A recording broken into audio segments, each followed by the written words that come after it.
사랑과 은혜가 많으신 하나님 아버지 감사합니다. 이 시간 또 예배 자리로 우리를 불러주시고 또 우리의 마음 가운데에 신령한 하늘의 복으로 가득 채워주심에 감사를 드립니다. 주님, 찬양을 통해 열려진 우리의 심령 가운데에 진리 되신 주님의 말씀으로 가득 채워주시기를 소망합니다. 주님께서 우리를 통하여서 또 이 땅 가운데 당신의 뜻을 이뤄갈 때에 이 당신의 말씀이 우리의 기준 되게 하시고 또 그 말씀대로 살아가는 우리 모든 성도들 되기를 소망하오니 주님께서 이 시간 우리와 함께하여 주시기를 소망합니다. 예배에 어떠한 모습으로 왔던지 예수 그리스도 한 분께만 집중하는 이 시간 되게 하시고 이 예배를 통하여서 주님 홀로 영광 받아주시기를 소망합니다. 주님께서 우리의 예배 가운데 함께하여 주시고 우리의 예배를 흠양하여 주시옵소서. 이 모든 말씀 살아계신 예수님 이름으로 기도드렸습니다. 아멘. 우리 성도님들 지난 3일 동안 잘 지내셨나요? 네. 날씨가 조금 이번 주 풀릴 줄 알았는데 그렇지도 않은 것 같습니다. 또 아직 계속 영하권에 머물러 있고 오늘도 추운 날씨 가운데 이렇게 예배 자리를 사모하시고 또 예배 자리에 함께 하시는 우리 성도님들을 주님의 이름으로 축복합니다. 예배를 사모하시는 여러분의 삶 가운데 하나님께서 복 주시고 복 주시리라 믿습니다. 네. 감기환자가 특히 많은 것 같아요. 저희도 저희 둘째가 감기 폐렴 증상이 있어서 병원에 갔는데 저희 통로에 3명의 아이들이 왔더라고요. 그 시간에 같이 만났습니다. 네. 그 정도로 감기 환자인 것 같고 병원에도 이렇게 대기 순번이 엄청 긴 걸 보면 여러분 감기 조심하십시오. 조심하는 수밖에 없죠. 우리 육신이 건강해야 또 온전히 예배도 드릴 수 있는 거니까 지혜롭게 건강 관리 잘 하시길 바랍니다. 자, 지난 시간에 우리가 그 성경을 읽을 때 그 책이 어떤 장르냐, 시냐, 아니면 역사 기록물이냐 이런 장르에 따라서 그 책들에 대해 읽기 방법을 다르게 적용해야 된다는 말씀을 드렸었죠. 특히 지금 나누고 있는 갈라디아서는 편지라는 장르이기 때문에 보내는 사람, 받는 사람의 상황이 어떤지를 알고 그 배경 속에서 이 내용들을 파악해야 이 글의 의도와 목적을 좀 더 정확하고 올바르게 이해할 수 있다고 이렇게 말씀을 드렸습니다. 다들 생각나시죠? 네, 고개를 끄덕이시는 거 보니까 좋습니다. 지금 갈라디아 지역의 성도들은 사도 바울이 전해준 올바른 복음을 통해서 오직 믿음으로 예수 그리스도 안에서 영광스러운 하나님의 은혜를 누리고 또 복음으로 인한 핍박도 능히 견딜 수 있을 만큼 단단한 믿음으로 세워졌습니다. 근데 갑자기 모든 게 다 달라진 거예요. 바울이 안디옥으로 돌아간 직후에 갈라디아 교회에 들어온 유대주의자들이 그럴듯한 말들로 갈라디아 성도들을 유혹했고 외부에서 계속되는 그런 소외와 박해 이런 고난들 앞에서 성도들의 믿음이 흔들리기 시작한 겁니다. 구원을 받으려면 더 나은 그리스도인이 되려면 성장하려면 율법까지 지켜야 한다는 다른 복음의 유혹에 넘어간 거예요. 이런 긴급한 상황 속에서 바울은 다른 복음으로부터 성도들을 지키기 위해서 이 편지를 쓰고 있는 겁니다. 특히 1장과 2장에서 바울은 자신이 전한 복음이 사람이 아닌 예수 그리스도로부터 직접 받은 복음이라는 걸 아주 강조하고 있습니다. 그리고 자신의 사도권을 변호합니다. 왜냐하면 갈라디아 성도들에게 자신이 진짜 예수님으로부터 받은 올바른 복음을 사도의 권위로서 전했다는 걸 강조하고 있는 겁니다. 자신의 사도권을 지키는 것이 곧 복음을 지키는 방법이 되는 거죠. 이어서 오늘은 3장과 4장을 함께 나누겠습니다. 여러분 지난주에 제가 그렇게 숙제를 내드렸는데 다 읽어오셨습니까? 네, 따지고 보면 갈라디아서 1장부터 6장까지를 2번 읽으시라는 말씀을 드렸는데 지난주에 이 자리에서 이렇게 얘기할 때만 해도 제 진짜 6장까지 다 끝낼 생각이었거든요. 근데 막상 이렇게 준비를 하다 보니까 분량이 너무 많은 거예요. 그래서 갈등을 했죠. 각 장의 내용을 조금 좀 더 짧게 요약을 해서 6장까지 끝낼까? 아니면 그냥 분량을 줄이고 3, 4장의 내용을 조금 더 알차게 갈까? 고민을 하다가 후자를 선택했습니다. 그래서 오늘 3장과 4장 이 2장만 나눌 거고요. 다음 주에 맞아. 5장과 6장 나누도록 하겠습니다. 괜히 읽었네 라고 생각하지 마시고 어차피 읽으셔야 될 부분인데 미리 읽었다 생각하시면 덜 억울하실 것 같아요. 예. 어쨌든 오늘은 3장과 4장 이 두 장만 함께 나누겠습니다. 사실 이 분량, 이 3장과 4장이 갈라디아서의 핵심 부분이라고 보시면 되거든요. 이 주된 내용은 뭐냐? 지금 갈라디아 성도들이 그 현혹된 율법주의, 어떤 행위의 결과로 구원을 얻을 수 있다라는 이 다른 복음, 이 다른 복음보다 은혜로 인한 완전한 복음이 훨씬 더 우월하다는 걸 사도 바울이 변호하는 거죠. 여러 가지 근거 자료들을 이렇게 제시하면서 완전한 복음이 다른 복음보다 훨씬 더 우월하다는 설명을 하고 있는 겁니다. 자, 갈라디아서에서 말하고 있는 다른 복음, 율법주의가 뭐냐 하면 두 가지 측면으로 볼 수 있는 거거든요. 일단 죄인된 우리가 하나님으로부터 의롭다 하심, 넌 죄 없다 이렇게 빵빵빵 선언되어지는, 인정받는 걸 우리가 뭐라 그러죠? 칭의라고 얘기를 하죠. 예, 칭의는 우리가 복음을 받는 그 순간 이루어지는 거예요. 순간에 이루어지는 겁니다. 그때 우리는 하나님 나라의 백성으로 신분이 바뀌어지게 되고 지옥과 운명에서 벗어나서 천국 소망 가운데 성령님과 늘 동행하며 살아가게 되는 겁니다. 근데 율법주의자들은 복음을 어떻게 가르치느냐? 예수 그리스도의 복음을 믿을 뿐만 아니라 율법을 지켜야지만 칭의를 얻을 수 있다고 가르치는 거예요. 쉽게 얘기해서 예수님이 널 위해 피 흘려 돌아가시고 3일 만에 부활하셨는데 너도 좀 뭘 해야 될 거 아니야. 그래야 하나님이 널 받아주신다. 이렇게 가르치는 거거든요. 사실 율법주의가 우리 논리에는 더 익숙하고 더 그럴듯해 보이죠. 엄청난 선물인 구원이라는 선물을 받게 되는데 내가 아무것도 하지 않아도 된대요. 그냥 믿기만 하면 된대요. 사실 이걸 의심하는 사람들이 엄청 많습니다. 저도 복음을 전하다 보면 이게 다예요? 그냥 믿기만 하면 구원받을 수 있는 거예요? 이런 질문들을 많이 받거든요. 사실 대가 없는 어떤 혜택에 대해서 사람들은 조금 부담스러워하는 경향들이 있기는 합니다. 그래서 이 율법주의자들의 논리가 더 설득력이 있게 느껴진 거죠. 뿐만 아니라 이런 경우도 있습니다. 구원받은 우리가 하나님의 자녀로 이렇게 성장하는, 성숙해져가는 과정을 뭐라 그러죠? 예, 성화라고 합니다. 칭의는 순간이지만 성화는 순간이 아니라 과정입니다. 이 성화 부분에서도 율법주의자들은 어떻게 가르치냐? 일단 구원 받았으면 그 삶 속에서 열심히 어떤 종교 행위를 해야 하나님을 기쁘시게 할 수 있다. 이렇게 가르칩니다. 네가 뭔가 해야 성장할 수 있고 너의 그런 행동을 통해서 하나님은 기뻐하시고 하나님은 그걸 너에게 지금 요구하고 계신다고 가르치는 거예요. 근데 이 율법주의의 문제는 뭐냐면 모든 초점이 나에게 맞춰져 있다는 겁니다. 우리를 구원하시고 뿐만 아니라 주님의 백성으로 성숙하게 살아갈 수 있는 능력은 나로부터 나오는 것이 아니라 나한테 있는 게 아니라 내 안에 있는 게 아니라 바로 우리 주님께 있는 거거든요. 우리 주님께서 이끌어 주셔야 되는 거거든요. 근데 우리 주님의 능력보다 주님의 은혜보다 내 자신의 힘을 믿고 의지하는 게 바로 율법주의예요. 그래서 주님의 은혜는 온데간데 없고 구원을 이뤄낸, 성장을 이뤄낸 내 모습만 남아있는 거죠. 자, 우리 일단 3장 1절에서 6절 말씀을 교독하겠습니다. 저부터 읽을 거고요. 우리 6절 말씀은 한 목소리로 읽겠습니다. 3장 1절에서 6절입니다. 어리석도다 갈라디아 사람들아, 예수 그리스도께서 십자가에 못 박히신 것이 너희 눈앞에 밝히 보이거늘 누가 너희를 꾀더냐?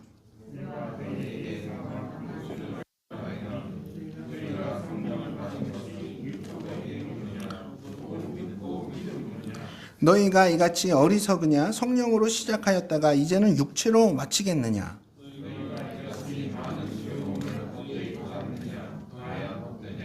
너희에게 성령을 주시고 너희 가운데서 능력을 행하시는 이의 일이 율법의 행위에서냐 혹은 듣고 믿음에서냐?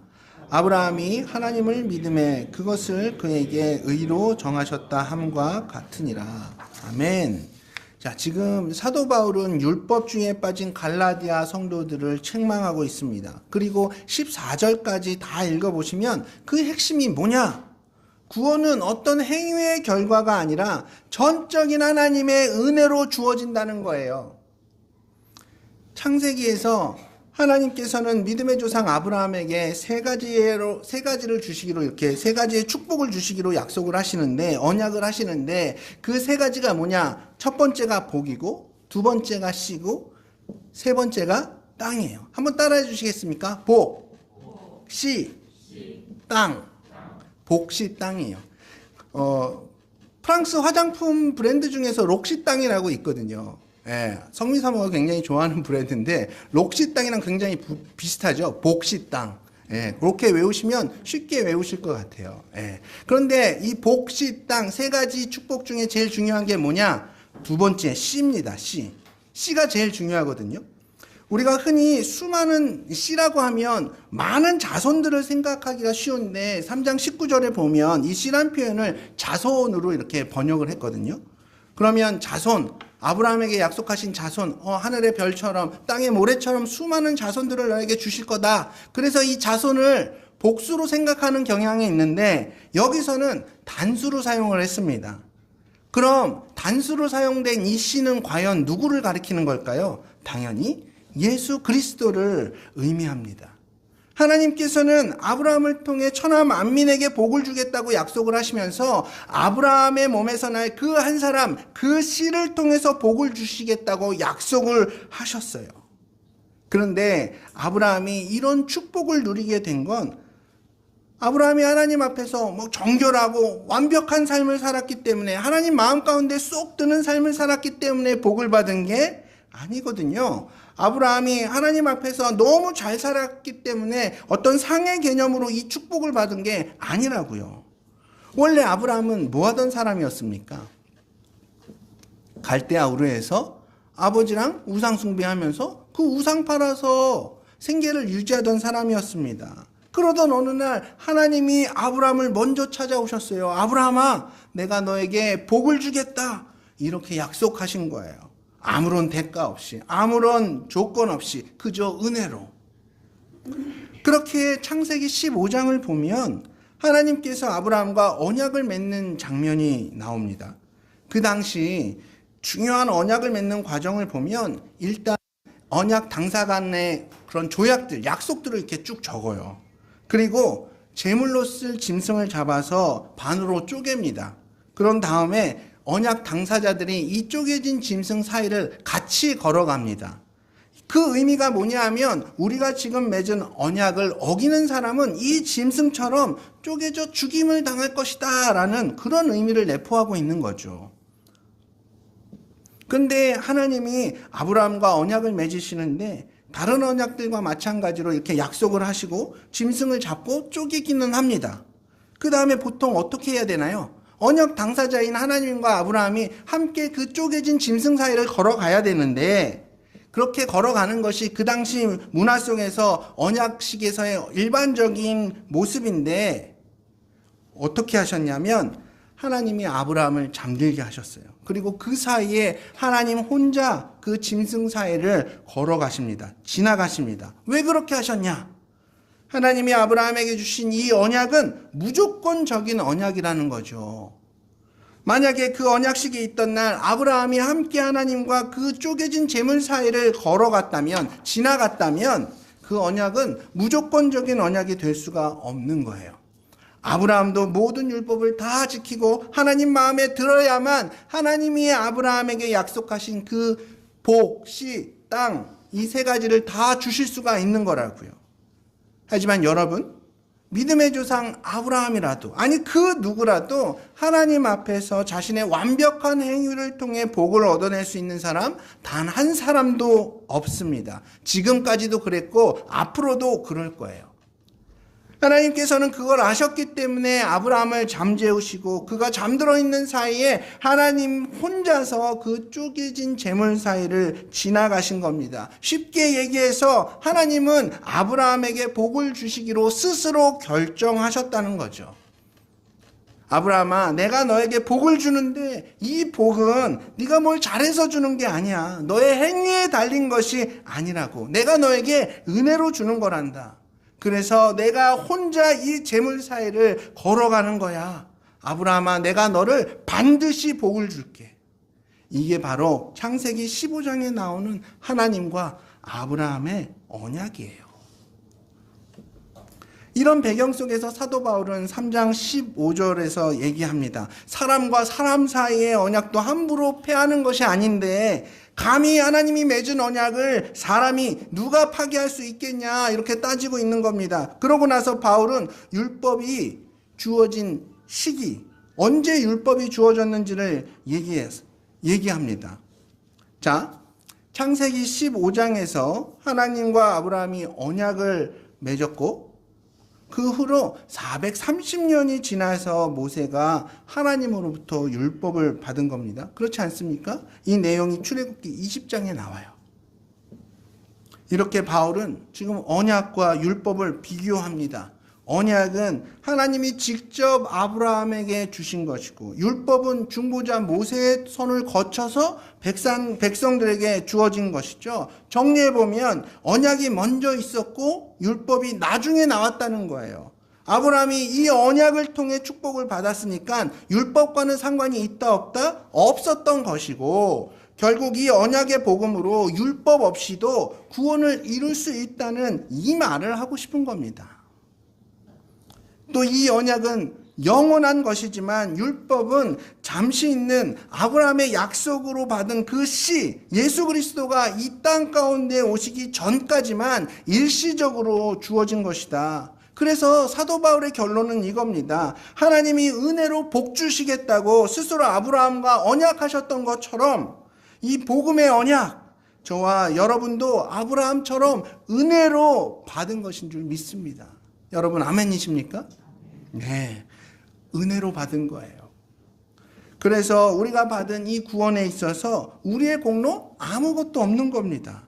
하나님께서 아브라함을 일방적으로 부르시고 스스로 아브라함과 언약을 맺으셨던 것처럼 하나님께서 이 놀라운 복음을 다 이루셨고 자격 없는 우리를 당신의 자녀로 이렇게 부르셨고 또한 그 복음을 믿을 수 있도록 지금까지 우리를 인도해 주셨어요. 이 놀라운 하나님의 은혜를 그저 일시적으로 주어졌던 율법이 과연 폐할 수 있겠냐는 거죠. 결코 그럴 수 없습니다.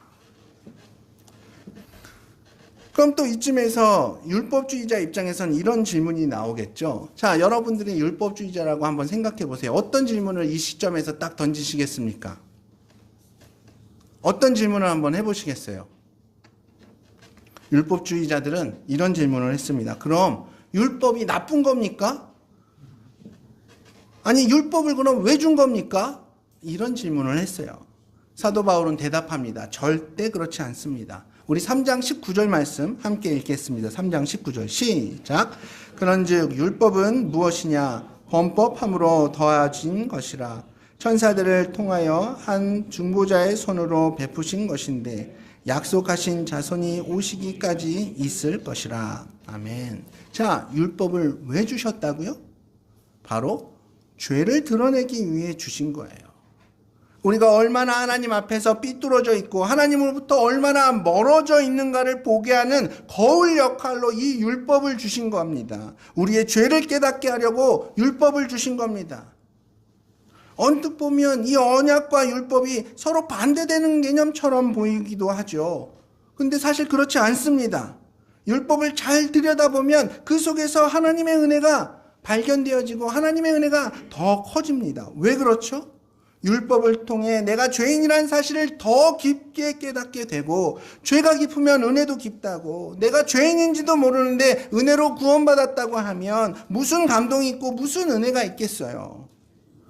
뼛속까지 죄인인 내가 율법대로라면 정말 죽을 수밖에 없는 존재인 건데 율법을 통해서 절대로 구원받을 수 없는 건데 하나님이 나를 구원해 주신 그 복음의 진리를 깨닫게 되면 이게 너무 감사한 거죠. 그 은혜가 너무 놀라운 거죠. 이렇게 생각하면 언약과 율법은 그 적용은 다를지 모르겠지만 하나님의 은혜를 깊이 깨닫게 하는 그 방향은 같은 겁니다. 자, 23절 이후로 사도 바울은 또 아주 중요한 이야기를 합니다. 뭐냐? 율법과 믿음의 관계를 설명합니다. 율법을 초등교사에 비유를 하는데요.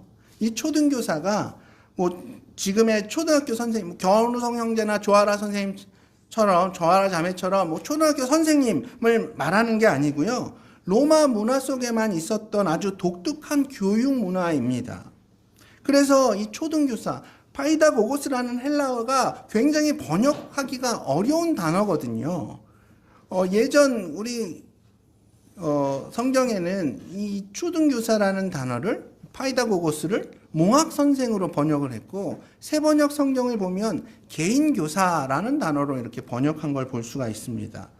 자, 그 당시 로마에는 어떤 교육 문화가 있었냐 하면, 만 17세 이하의 아이들은 초등교사, 이 파이다고고스라는 사람들에게 맡겨졌습니다. 이 파이다고고스, 초등교사들은 어떤 사람들이냐? 주인의 어린 자녀들을 이렇게 직접으로 교육하고 품성교육도 하고 어떤 교육, 어른으로서 성장시키기 위한 그 교육을 맡은 노예라고 보시면 되는 거예요. 주로 해외에서 유학을 하고 온 아주 똑똑한 노예들이었습니다. 그 당시에는 뭐 의사, 교수, 뭐 통역가, 요즘 시대에 막 이렇게 각광받는 직업들이, 굉장히 선호하는 직업들이 그 당시에는 다 노예들이 종사하던 직업이었습니다. 여기 초등교사는 비록 노예 신분이었지만 아주 막강한 권력을 가지고 있었거든요. 자기가 교육을 맡고 있는 이 주인의 아들에게만큼은 뭐 절대적인 순종을 요구할 수도 있었고, 밥을 굶길 수도 있었고, 심지어는 회초리로 매질도 할 수 있는 그런 권한이 있었습니다. 그래서 만 17세 이전까지 이 초등교사의 권위 아래에 있던 이 아이는 아무리 주인의 아들이라고 해도 종인 자기 스승을 굉장히 무서워했고 두려워했습니다. 근데 어느 날 주인이 이 초등교사에게 맡겨진 자기의 아들을 보는데 지식적인 부분도 그렇고 인품도 그렇고 자기 기준의 기대만큼 어느 일정 수준까지 교육이 잘 되었다, 이렇게 판단이 되어지면 그때 아버지는 아들에게 성인식을 치러줍니다.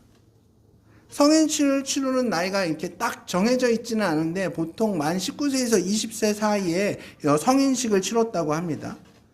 이 성인식을 치른다는 건 어떤 의미가 있냐면, 이제 아들이 자기 아버지의 모든 재산과 권력에 대해 상속받을 자격을 얻었다는 거예요. 그렇게 성인식을 치르고 나면 얼마 전까지만 해도 무서운 스승과 거기에 꼼짝 못하던 제자 관계였던 이 초등교사와 아들과의 관계가 완전히 뒤바뀌게 되는 겁니다. 역전이 되는 거예요. 주인과 종의 관계로. 성인식 이전의 아들은 이 초등교사의 막 눈빛 하나에 긴장하고 두려워 떨고, 때론 주인의 아들인데도 불구하고 마치 종인 것처럼 구속되어 있는 것처럼 보였는데, 이 성인식만 딱 치르게 되면 이젠 그 초등교사와의 관계가 끝나는 거예요. 스승과 제자의 관계가 아니라 원래의 모습대로 주인과 종의 관계가 되는 거죠. 여러분, 이 로마의 문화가 이해가 되십니까? 이게 로마의 교육 문화였어요. 지금 사도 바울이 율법과 믿음의 관계를 이 로마 교육 문화의 모습으로 비유하고 있는 겁니다. 율법이 결코 나쁜 게 아닙니다. 율법은 마치 초등교사처럼 우리를 훈련시키고 우리가 올바른 길로 갈 수 있도록 채찍질을 하는 거예요. 때론 우리의 치부도 보게 하고, 또 하나님과의 온전한 관계의 모습이 어떤 건지를 가르쳐 줍니다. 하지만 초등교사가 영원히 그 역할을 계속하는 게 아니잖아요. 언제까지 그 역할을 계속한다고요? 성인식 전까지만 하잖아요. 마찬가지로 율법이 영원히 그런 역할을 계속하는 게 아니라 성인식, 그리스도인들에게 성인식은 뭐냐? 하나님의 언약 가운데 우리가 예수 그리스도를 만나고 복음으로 하나님의 자녀가 되는, 복음을 믿고 구원받아서 하나님의 자녀가 되는, 그거를 이제 성인식이라고 하는데, 이 성인식이 맞춰지게 되면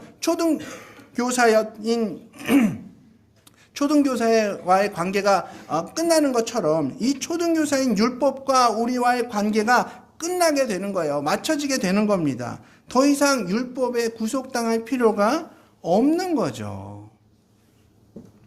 여러분, 성인식을 이미 했는데도 초등교사 아래에 계속 머물러 있을 그럴 아들이 과연 있을까요?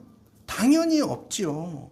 성인식을 하고도 초등교사 아래에 있는 건 바보 같은 짓입니다. 구원받고 여전히 율법 아래에 있다? 이건 역시 바보 같은 짓인 거죠. 여러분 아멘이십니까?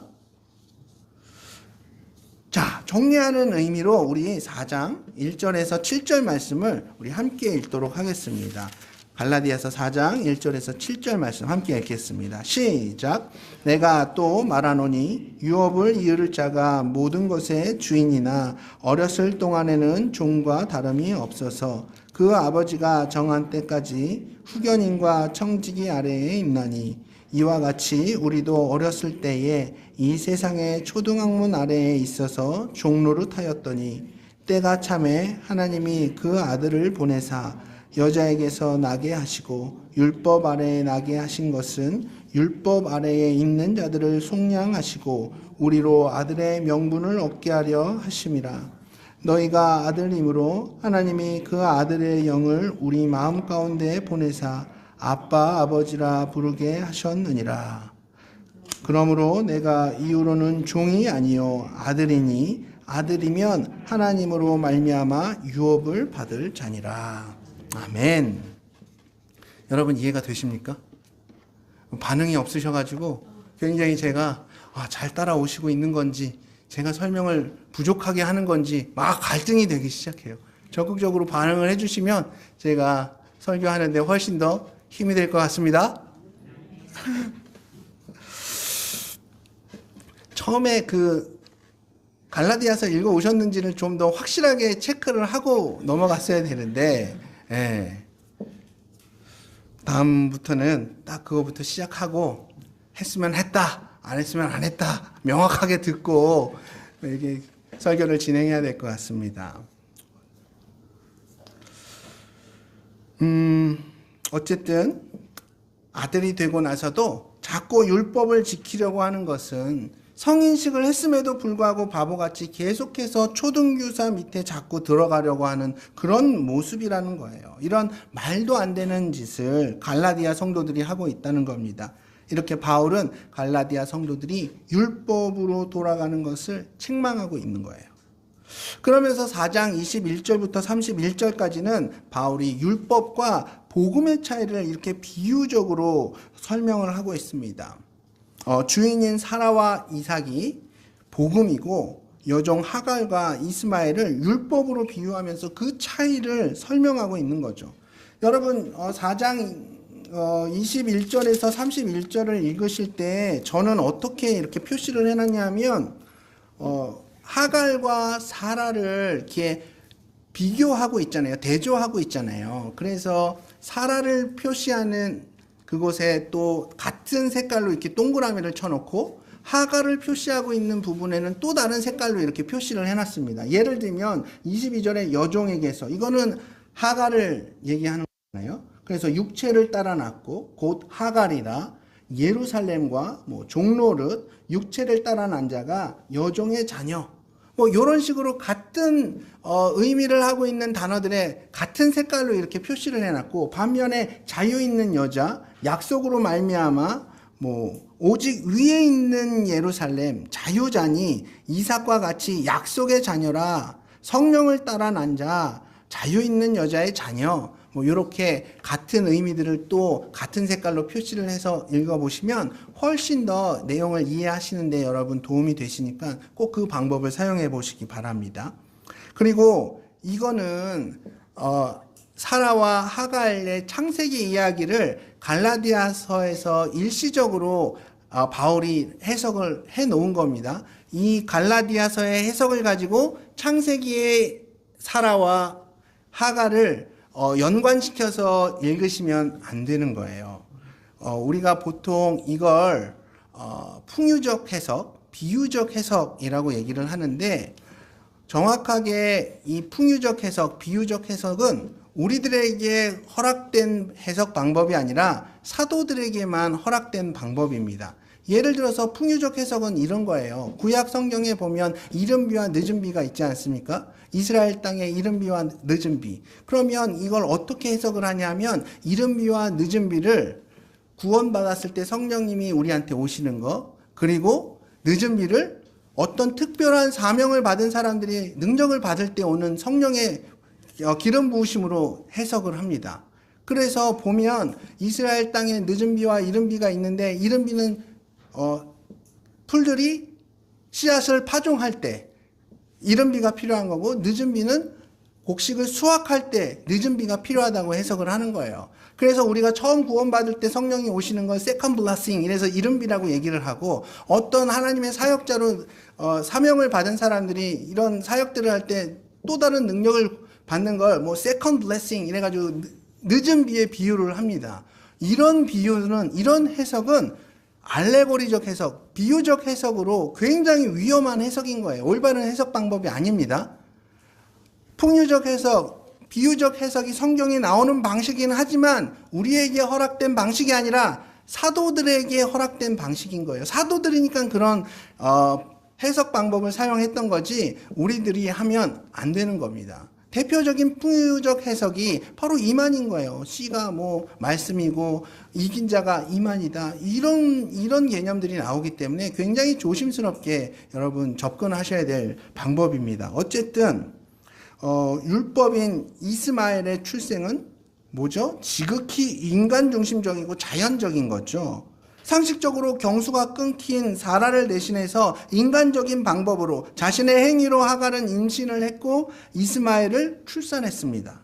반면에 복음인 이삭은 초하연적인 방법으로 출산이 되어진 겁니다. 경수가 끊긴 사라는 어떤 인간적인 행위로도 절대 임신할 수 없는 상황이었지만 하나님의 약속으로 말미암아 은혜로 사라가 임신을 했고 그렇게 이삭이 출생된 거예요.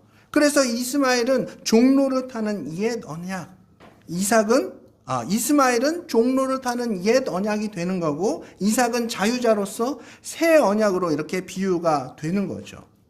근데 여기서 주목해야 될 사실은 여종의 자녀는 자유 있는 여자의 자녀를 박해하는데 지금도 그렇다는 거예요. 지금도. 육체를 따라 난 여종의 자녀 이스마엘이 뭐죠? 율법주의자들이고 성령을 따라 난 자유자의 아들이 이삭은 뭐죠? 은혜로 말미암아 구원받은 사람들을 일컫는 말인데 왜 이스마엘이 이삭을 박해하는 걸까요? 이 질문은 왜 율법주의자들이 다른 이들을 박해하냐는 걸로 우리가 바꿔서 이해하셔도 상관이 없습니다. 왜 율법주의자들은 다른 사람들을 박해하는 걸까요? 아까 설교 초반부에도 말씀드렸듯이 율법주의자가 되면 어떻게 된다고요? 모든 초점이 하나님이 아니라 자기 자신에게 맞춰져 있기 때문에 굉장히 과민하고 초조해합니다. 하나님이 사랑의 눈으로, 은혜의 눈으로 나를 바라보고 계심에 그 초점이 아니라 자기가 뭘 했는지, 자기 생각에 하나님 앞에 조금 잘한 것 같으면 어깨가 으쓱해지고 좀 못하는 사람들을 향해서 막 비난하고 무시합니다. 그러다가 자기 생각에 좀 하나님 앞에 좀 못한 것 같으면 한없이 움츠러들고 정말 나락으로 떨어집니다. 늘 그렇게 불안한 모습으로 신앙생활을 하는 거예요. 하나님 앞에 하나님이 나를 어떻게 보여지는가가 아니라 내가 하나님 앞에 어떻게 섰는지 늘 거기에만 초점이 맞춰져 있으니까 그 불안 때문에 다른 사람에 대해서도 늘 예민하게 반응하고 뿐만 아니라 자기의 그 기준으로 남을 정죄하고 비판합니다. 그러니까 공격적일 수밖에 없는 거죠. 사랑하는 우리 성도님들, 여러분은 어떤 모습으로 지금 신앙생활을 감당하고 계십니까? 보통 우리 교회 안에는 두 종류의 성도들이 있습니다. 첫 번째는 종교 행위에 순종하면서 종교 행위 자체를 의지하는 부류입니다. 율법주의자죠. 이들은 11조나 주일 성수, 어떤 교회 활동 같은데 굉장히 열정적으로 참석하고 종교 행위를 지키는 것에 아주 큰 의미를 두고 있습니다. 비교적 그 종교 행위에 열심히 하고 있기 때문에 잘난 체하기도 하고 독선적이고 또한 교만합니다. 물론 교회 안에서 이런 꽤 열심히 있으니까 나름 좋은 평가를 받기도 하죠. 하지만 겉으로는 이렇게 하나님과의 올바른 관계처럼 올바른 관계를 맺고 있는 것처럼 보일지 모르지만 그 속은 못내 불안합니다. 여전히 자신은 부족한 것 같고 뭔가 해야 하나님이 자신을 인정해 줄 것 같은 그런 강박 속에 살아가죠. 이런 삶 속에 무슨 자유가 있고 이런 신앙생활 가운데 무슨 기쁨이 있겠습니까? 그래서 늘 과민하고 남의 비판에 민감하고 기쁨도 없고 자신의 기도가 응답되어지지 않으면 아주 처참해합니다. 마치 예수님 시대의 바리새인들이 그들과 비슷한 모습인 거죠. 반면에 두 번째 부류는 종교행위에 순종하면서 종교행위 자체를 의지하지 않는 부류입니다. 이들은 은혜의 복음을 깨닫고 복음의 자유를 누리며 살아갑니다. 이들은 하나님의 자녀라는 것을 알기 때문에 늘 감사와 기쁨으로 그분이 원하시는 종교행위 앞에 순종하고 거기서 기쁨을 느끼기도 합니다. 때론 실패와 좌절이 있고 그 가운데 불안과 두려움도 있지만 그 모든 것들을 이미 예수 그리스도와 함께 십자가에 못 박았기 때문에 그 불안과 두려움으로부터 이미 해방되었습니다. 그래서 첫 번째 성도들보다 다른 이들에게 기꺼이 관용적이고 남의 실수에도 얼마든지 공감해 줄 수 있고 삶 가운데 기쁨과 감사가 넘쳐나고 신앙생활 가운데 활력이 넘칩니다. 저와 여기 계신 우리 모든 성도님들이 어리석은 율법주의를 벗어버리고 온전한 복음으로 무장된 바로 두 번째 부류의 성도들 되시길 축복하며 오늘 말씀을 마치도록 하겠습니다. 이 시간 우리 함께 기도